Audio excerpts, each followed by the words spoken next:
Hey viewers, welcome back to our channel. Today, we're delving into a captivating term that is a color. A natural example of this color can be seen in the petals of certain flowers, like orchids or lilacs.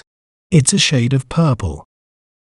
This color is typically produced by combining blue and red with a bit of white to lighten it. Let's learn how to pronounce it correctly. Mauve. Mauve. Like you say someone to move, but with a touch of letter A in the start. Mauve. Mauve is crucial in various contexts, helping artists and designers to create soft, soothing visuals. It is often used in fashion design for its gentle, romantic appeal, and in interior decor to add a touch of elegance and calmness to spaces. If you enjoyed learning about mauve, be sure to subscribe to our channel for more educational content. Thanks for watching. Remember, knowledge is power.